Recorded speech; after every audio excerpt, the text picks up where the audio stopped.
बच्चों को अच्छे संस्कार दें।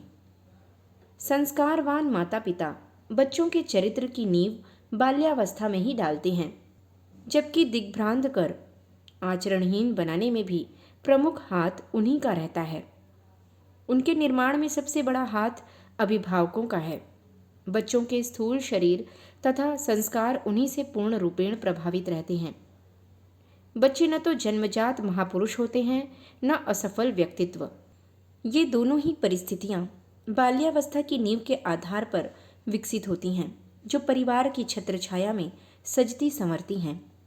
बच्चों में नया उत्साह रहता है, इसे चाहे जिस दिशा में नियोजित किया जा सकता है। एक पक्ष सृजनात्मक है तो दूसरा ध्वंसात्मक। वर्तमान समाज के निर्माण में उनसे नई आशाएं की जा सकती हैं, तो इसके विपरीत इनकी वृद्धि करने की परिस्थितियां भी निर्मित हो सकती हैं। यह उनकी दिशा निर्देशन पर आधारित है। रचनात्मक दिशा के अभाव में यह शक्ति भटक कर निरर्थक ही व्यय हो जाती है। अभिभावकों द्वारा घर की पाठशाला में इसके सदुपयोग हेतु प्रयास किया जा सकता है, जो आज आवश्यक है। नवयुवकों में बढ़ी हुई उच्छृंखलता, उद्दंडता, अनुशासनहीनता, स्वेच्छाचारिता एवं बुराइयों के उत्पन्न होने का मूल कारण अन्यत्र नहीं, उनके अभिभावकों में है। यह उनकी संतान के प्रति गैर जिम्मेदारी का ही प्रतिमान है। संतान की अनैतिकता, उद्दंडता का रोना रोने वाले अभिभावकों की कमी नहीं है। वे इसका दोष सामाजिक वातावरण पर मढ़कर स्वयं पाक साफ बचना चाहते हैं, किंतु समाज का यह दूषित वातावरण कहाँ से आ टपका। आखिर जो इसे दोषी ठहराते हैं, उनका भी तो सहयोग इसमें अभिन्न रूप से जुड़ा है। सभी अभिभावक इस ओर ध्यान दें और स्वयं की जिम्मेदारी समझते हुए अपनी संतान को सही दिशा देने लगें, तो आज की निंद्य प्रतिकूल अवस्थाएं स्वयमेव ही अनुकूल बन जाएंगी। बाल सुलभ चपलता के कारण बच्चे तो स्वतंत्रता पसंद करते हैं। अभिभावकों की ओर से उन्हें आज़ादी दिया जाना उतना आवश्यक नहीं, जितना उनके भविष्य के प्रति सतर्क रहना।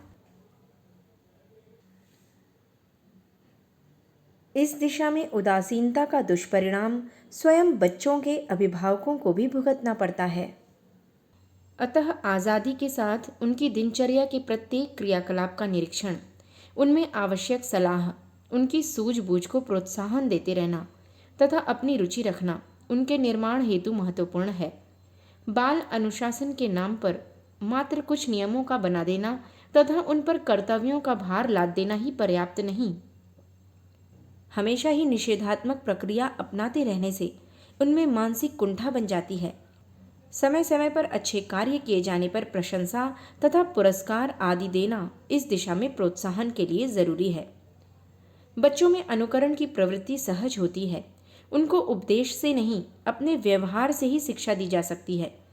विकृत व्यवहारों का प्रशिक्षण भी वे अपने अभिभावकों से सीख लेते हैं।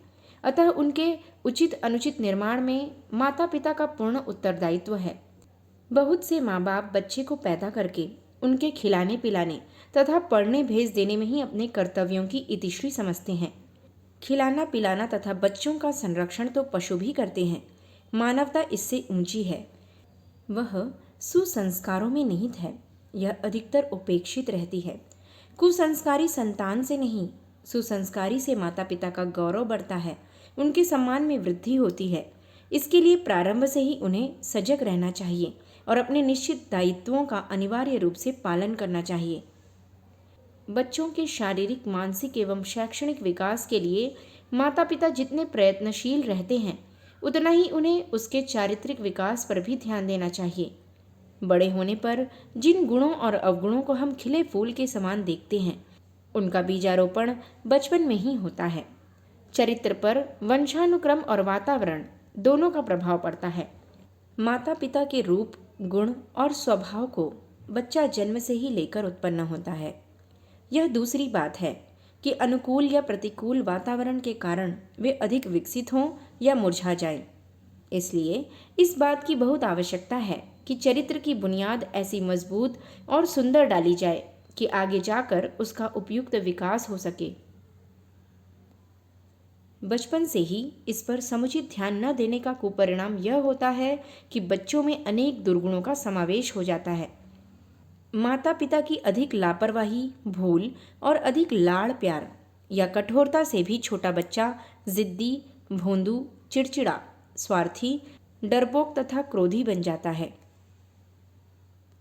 पिता क्रोधित होकर बच्चे को बिगाड़ने का सारा दोष माता पर मढ़ने लगता है और माता अपने को निर्दोष साबित करके पिता पर सारा दोष लगाती है। बच्चे कारखाने के पुर्जे नहीं हैं, इसलिए एक विशेष नमूने के अनुसार उनके चरित्र को ढालने की बात सोचना उपयुक्त नहीं। साथ ही गुण, कर्म, स्वभाव में बच्चा एक दूसरे से मिलता नहीं है। इसलिए माँ बाप को चाहिए कि उसकी विशेषताओं का अध्ययन करके इस बात की चेष्टा करें कि उन्हीं के आधार पर अपने चरित्र को इस तरह ढालें कि वह अपने घर में, समाज में एक उपयोगी व्यक्ति प्रमाणित हो सके। उपयोगी आदर्श नागरिक एवं परिजन बनने के लिए दया, विनम्रता, निस्वार्थता, सहनशीलता, धीरता, दूसरे के अधिकारों के प्रति सम्मान और सहानुभूति की भावना आदि गुण आवश्यक हैं। उन सद्गुणों का बालकों में आरोपण करने का उत्तरदायित्व अभिभावकों पर ही होता है। जिस घर में माता पिता में परस्पर प्रेम और सहयोग है, अन्य बच्चे तथा परिजन आपस में सहयोग और मेल से रहते हैं। जिस घर में व्यवस्था और शांति है, वहाँ बच्चे के चरित्र का विकास सहज रूप से होता है। परंतु जिस घर पर अनियमित दिनचर्या चलती है एवं स्थिति डामाडोल रहती है, वहाँ बच्चों के चरित्र का विकास अधूरा रह जाना स्वाभाविक है। मनुष्य एक सामाजिक प्राणी है। जन्म से लेकर मृत्यु तक उसे समाज में ही रहना होता है। वह घर और समाज में ठीक से निभ सके, सबके सहयोग से जीवन को सुखी बनाए, आसपास भी प्रसन्नता बिखेरे, इसी में उसके जीवन की सफलता है। इसी ध्येय की प्राप्ति की दृष्टि से अभिभावकों एवं अध्यापकों को मिलकर बच्चे का चरित्र निर्माण करना होगा। उसमें निम्नलिखित गुण पैदा करने का प्रयास बचपन से ही किया जाना चाहिए। पहला, सदा प्रसन्न रहना। प्रसन्न बच्चे हमेशा स्वस्थ रहते हैं, जबकि चिड़चिड़े बच्चे हमेशा रोगी ही दिखते हैं।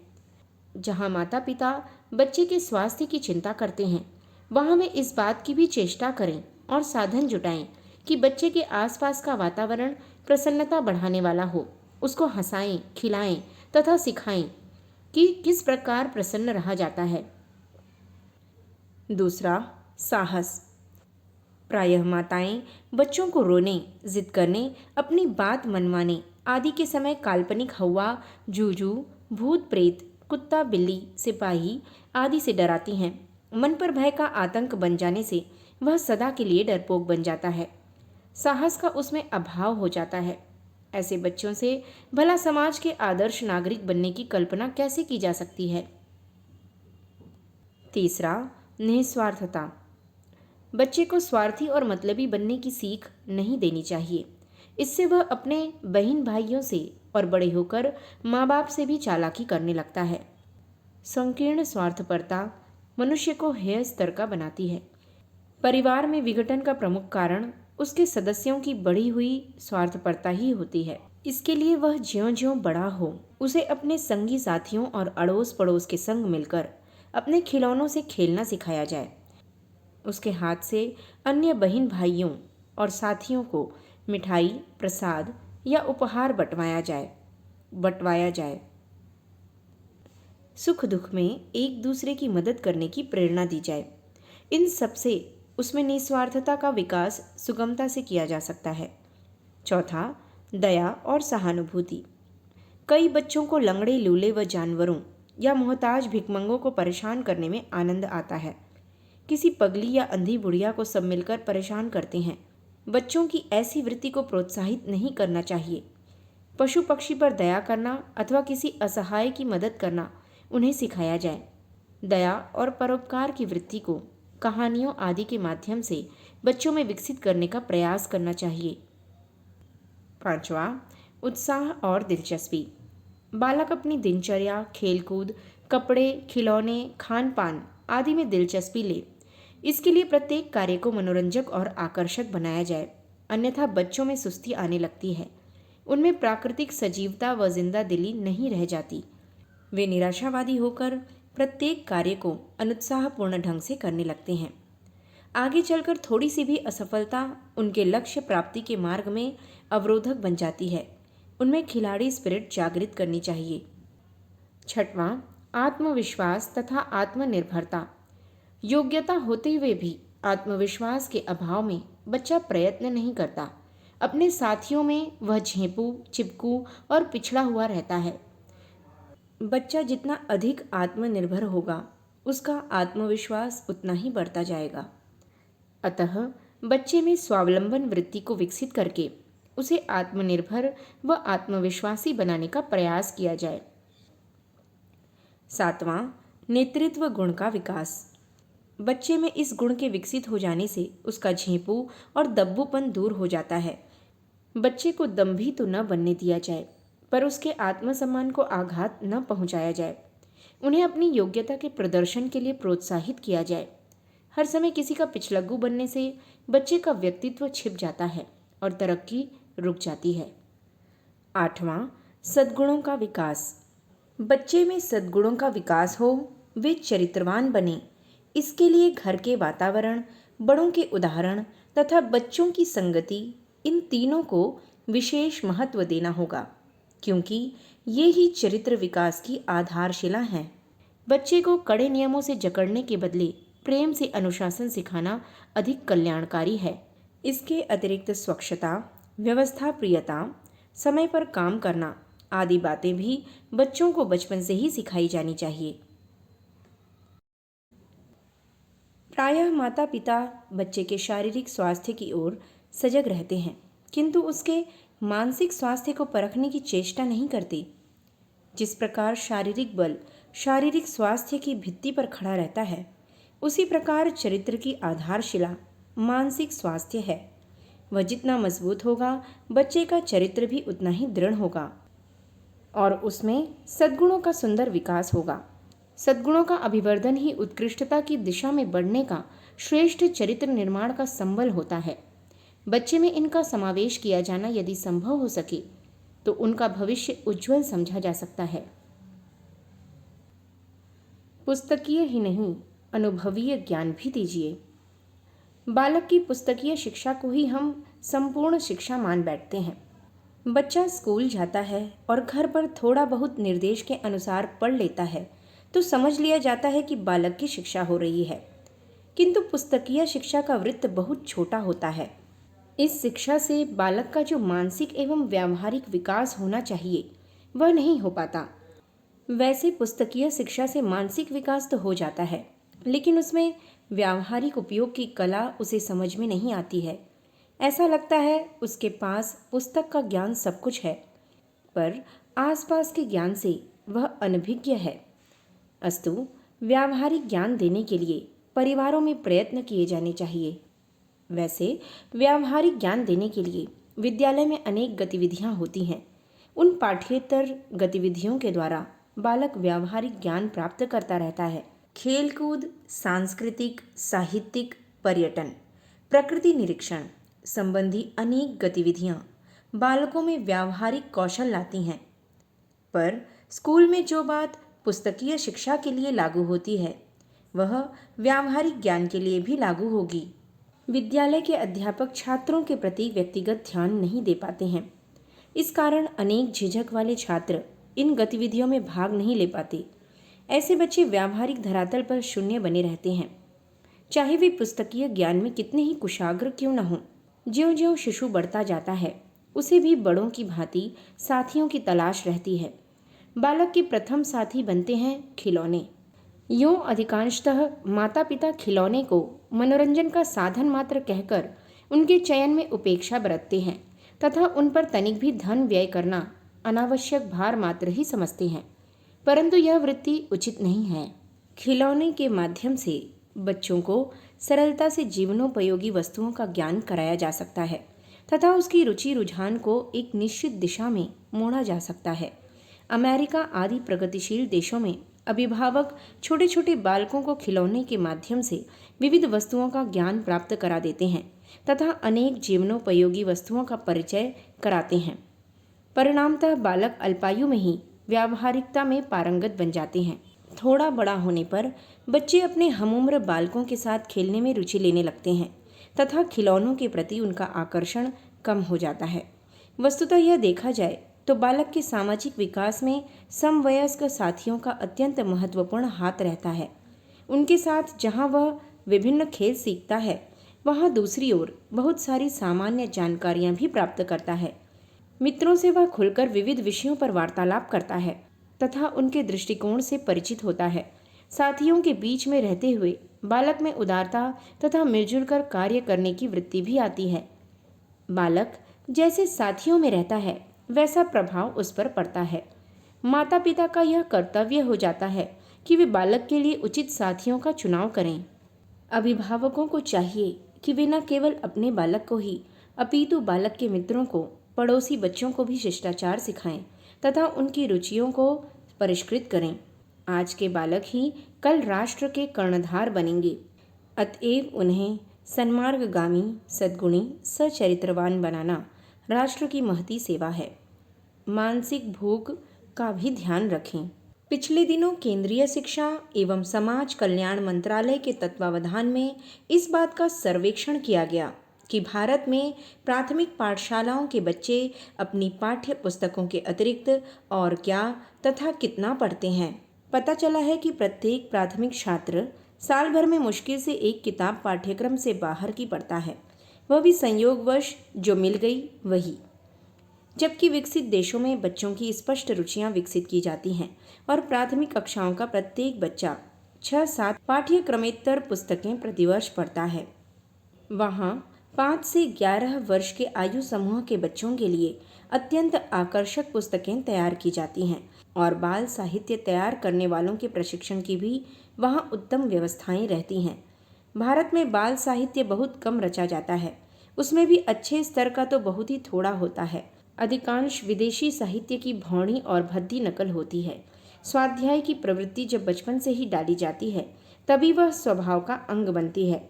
इसीलिए इस दिशा में प्रारंभ से ही ध्यान दिया जाना जरूरी है। जिस प्रकार पौष्टिक भोजन के अभाव में शरीर कृश हो जाता है, उसी प्रकार उत्तम पुस्तक रूपी पौष्टिक आहार न मिलने से मानसिक शक्तियों का विकास नहीं हो पाता। पुस्तकें मनुष्य की न केवल मानसिक शक्तियों को विकसित करती हैं, अपितु जीवन के प्रत्येक क्षेत्र, दुख सुख में मित्र सा साथी व मार्गदर्शक बनती हैं। पुस्तकों के सहारे ही व्यक्ति घर बैठे संसार में होने वाले क्रियाकलापों की जानकारी प्राप्त कर सकता है, देश विदेश की साहित्यिक कृतियों का रसास्वादन कर सकता है। सद्ग्रंथों के स्वाध्याय से सद्गुणों का विकास होता है। इसीलिए स्वाध्याय की प्रवृत्ति का तथा पुस्तकों के संबंध में सुरुचि संपन्नता का विकास बचपन से ही करने के प्रयत्न जरूरी हैं। साहित्य के द्वारा ही मनुष्य में वैचारिक क्षमता विकसित होती है। इसके लिए बच्चों तथा बड़ों सभी में श्रेष्ठ साहित्य के प्रति आकर्षण तथा समाज में वैसे साहित्य की पर्याप्त मात्रा में उपलब्धि की उभयपक्षीय व्यवस्थाएं विनिर्मित की जानी चाहिए। विचारों को उन्नत बनाने वाला साहित्य उपलब्ध रहे और उसके प्रति रुचि जागृत रहे तो प्रगति की यात्रा सुनिश्चित है। पतनकारी साहित्य से व्यक्ति और राष्ट्र की शक्ति नष्ट होती है। आज इस बात के प्रमाण चारों तरफ फैले दिखाई दे रहे हैं। विलासिता, कामुकता और अनाचार फैलाने वाले साहित्य की जो बाढ़ आई हुई है, उससे सामाजिक सामर्थ्यों का कितना विनाश हो रहा है, यह किसी से छिपा नहीं है। युवाओं का चरित्र इतनी तेजी से गिरता जा रहा है कि विचारवान लोगों के हृदय इस आशंका से कांपने लगे हैं कि कहीं सामाजिक विद्रोह की ज्वाला न भड़क उठे। आज का अश्लील साहित्य भी बहुत कुछ इसके लिए जिम्मेदार है। ऐसे साहित्य से जितना ही बच सकें उतना ही अपना परम सौभाग्य समझना चाहिए।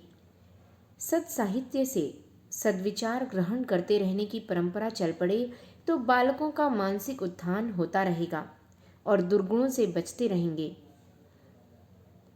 आज के युग में जबकि संतजनों और सहृदय पुरुषों का नितांत अभाव है, प्रेरणाप्रद विचार प्राप्त करने के लिए साहित्य का ही आश्रय लेना पड़ेगा।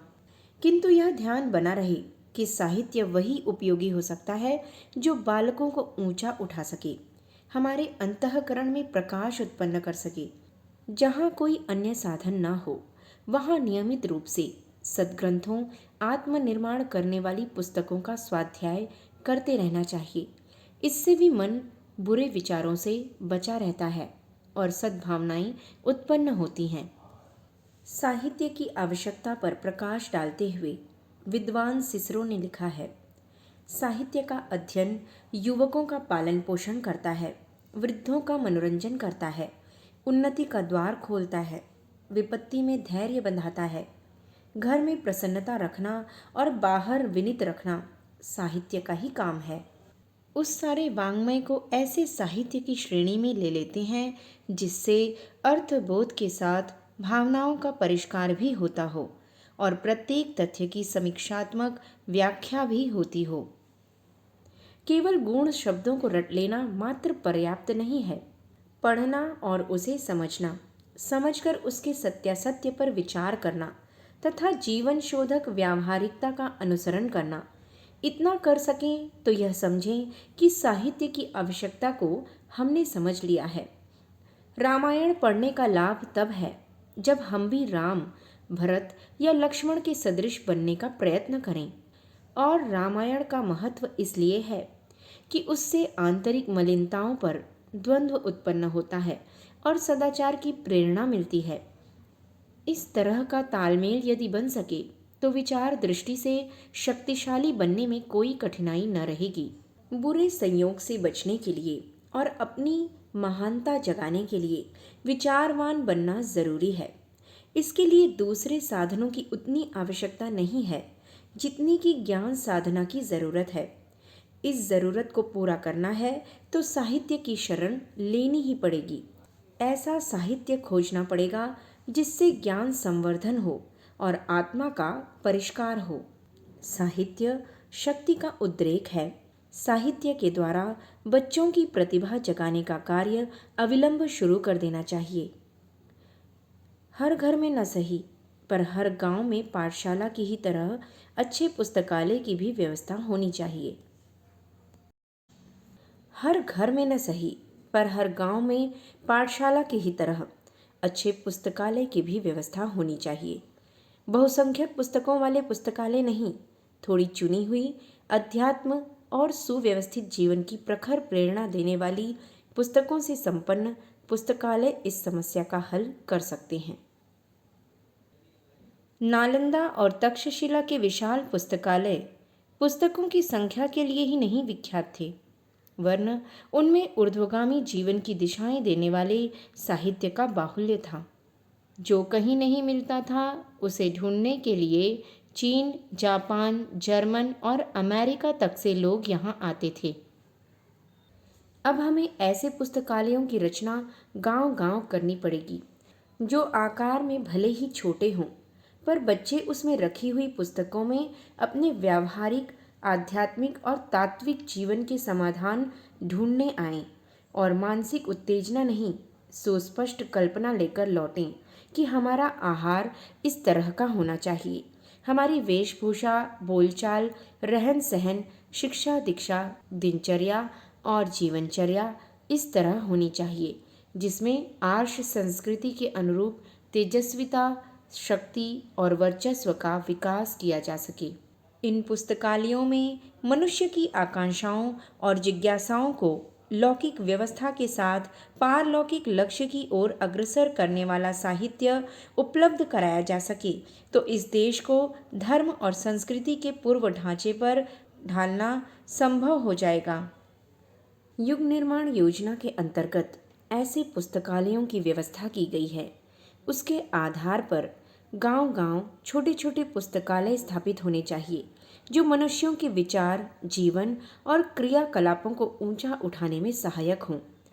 ऐसी पुस्तकें भी यहाँ भारी मात्रा में तैयार की गई हैं, की जा रही हैं। अन्यत्र भी यह प्रयत्न हो रहे हैं। उन सब को इकट्ठा कर गांव-गांव सच्चे देवालय के रूप में पुस्तकालय खुलें। तभी अपनी स्वयं की और भावी पीढ़ी की मानसिक क्षुधा तृप्त हो सकेगी और मानसिक पोषण के द्वारा व्यक्तित्व विकास होता रह सकेगा। विकसित व्यक्तित्व ही प्रगति में समर्थ होता है। पढ़ाई के लिए घर से प्रोत्साहन मिले। व्यक्तित्व का निर्बल होना व प्रभावहीन होना स्वयं के लिए व समाज के लिए घातक है, क्योंकि निर्बल व्यक्ति न स्वयं कुछ करने में समर्थ है और न समाज में कुछ करने की सामर्थ्य रखता है। निर्बल और प्रभावहीन व्यक्ति सदा कुटिल और स्वार्थी लोगों का शिकार होता है। इस निर्बलता और प्रभावहीनता का क्या कारण हो सकता है? यदि मनुष्य में अज्ञान है तो उसे समाज में निर्बल और प्रभावहीन बनकर रहना पड़ेगा। इस अज्ञान के पीछे अशिक्षा है। मनुष्य अशिक्षा के कारण संसार के क्रियाकलापों से अपरिचित रहता है। ऐसा व्यक्ति न अपने आप को अभिव्यक्त कर पाता है और न दूसरे को समझ सकता है। वह महान पुरुषों के विचारों और अनुभवों का लाभ लेकर न अपना जीवन निर्माण कर सकता है और न दूसरों को उनका लाभ दे सकता है। कहना चाहिए, जीवन का सच्चा आनंद लेना है तो मनुष्य को शिक्षित होना चाहिए। ऐसा भी देखा जाता है कि बहुत से लोग शिक्षित तो हैं और उन्होंने ऊंची ऊंची उपाधियां प्राप्त कर ली हैं, लेकिन वह सामाजिक जीवन में कूद पड़ने की हिम्मत नहीं रख पाते हैं। साहस के अभाव में वह समाज से दूर दूर रहते हुए एकाकी जीवन व्यतीत करता है। इसका परिणाम होता है कि उसकी शिक्षा का लाभ न तो स्वयं को मिला और न समाज को उसका लाभ दे सका। संसार में क्या क्या सामयिक परिवर्तन हो रहे हैं, उनसे वह पूर्णतः अपरिचित रहता है। इस कारण वर्तमान में उसे क्या करना चाहिए और क्या न करना चाहिए, इसका निर्णय नहीं ले पाता है। शिक्षित होते हुए मनुष्य अपने समीपवर्ती जीवन से अपरिचित बना रहे तो उसे शिक्षित कैसे कहें? क्यों न अज्ञानी ही माने। यदि ज्ञान का विकास करते रहना है तो शिक्षित होने के साथ साथ सांसारिक गतिविधियों से जूझते रहना चाहिए। यदि ज्ञान का विकास करते रहना है तो शिक्षित होने के साथ साथ सांसारिक गतिविधियों से जूझते रहना चाहिए। इस शिक्षा का शुभारंभ बचपन से होता है। 5-6 वर्ष की आयु से बच्चा जब शिक्षा आरंभ करता है तब उसमें निजी समझ का अभाव रहता है। इसी कारण वह स्वयं प्रेरित होकर शिक्षण नहीं लेता है। यदि जबरन पढ़ने हेतु उसे बिठाया भी गया तो वह उसमें रुचि नहीं लेता है, बल्कि वह इसके स्थान पर अपने सहज स्वभाववश खेल खेलना पसंद करता है, क्योंकि पढ़ाई उसके लिए सर्वथा नई बात है। यदि जबरन पढ़ने हेतु उसे बिठाया भी गया तो वह उसमें रुचि नहीं लेता है, बल्कि वह इसके स्थान पर अपने सहज स्वभाववश खेल खेलना पसंद करता है बल्कि वह इसके स्थान पर अपने सहज स्वभाववश खेल खेलना पसंद करता है, क्योंकि पढ़ाई उसके लिए सर्वथा नई बात है। लेकिन धीरे धीरे अध्यापक और अभिभावक के परिश्रम से बच्चा पढ़ाई की ओर आकर्षित होने लगता है। लेकिन धीरे धीरे अध्यापक और अभिभावक के परिश्रम से बच्चा पढ़ाई की ओर आकर्षित होने लगता है। इस काल में दोनों सतर्कता पूर्वक बालक की पढ़ाई पर ध्यान रखते हैं, तब कहीं बालक पढ़ाई की चाल पकड़ पाता है। इस काल में दोनों सतर्कता पूर्वक बालक की पढ़ाई पर ध्यान रखते हैं, तब कहीं बालक पढ़ाई की चाल पकड़ पाता है। बच्चों के लिए यदि अच्छा साहित्य उपलब्ध कराया जाए और उनमें पढ़ने की आदत डाली जाए तो वैसी बहुत सी उद्दंडताएं जिन्हें वह खाली समय का कोई उपयोग न सूझ पाने के कारण करता है, अपने आप कम होने लगती है। कहा जा चुका है कि बच्चों का स्वभाव कौतुक प्रिय होता है। नई नई बातें देखने, नए काम करने और नई नई बातों की जानकारी प्राप्त करने के लिए वह अपने ढंग से, अपनी समझ सामर्थ्य से प्रयास करते हैं। उनकी समझ तो विकसित होती नहीं, इसलिए वे प्रयास भी ऊटपटांग हो जाते हैं और नाम उसे उद्दंडता का मिल जाता है। पढ़ने की आदत, स्वस्थ और दिशा देने वाले बाल साहित्य में बच्चों की रुचि उत्पन्न करना, उनके लिए नई नई बातों की जानकारी देने के साथ साथ उनके व्यक्तित्व को भी संस्कारित करने में उपयोगी सिद्ध हो सकता है। उनके लिए कहानियों की पुस्तकों के अतिरिक्त विभिन्न विषयों की सरल भाषा में जानकारी देने वाली सचित्र पुस्तकें उपलब्ध कराई जानी चाहिए। उनके लिए कहानियों की पुस्तकों के अतिरिक्त विभिन्न विषयों की सरल भाषा में जानकारी देने वाली सचित्र पुस्तकें उपलब्ध कराई जानी चाहिए। यह बात सही है कि बाल साहित्य के नाम पर बाजारू साहित्य से ही दुकानें भरी पड़ी हैं, परंतु अच्छी पुस्तकों का भी अभाव नहीं है।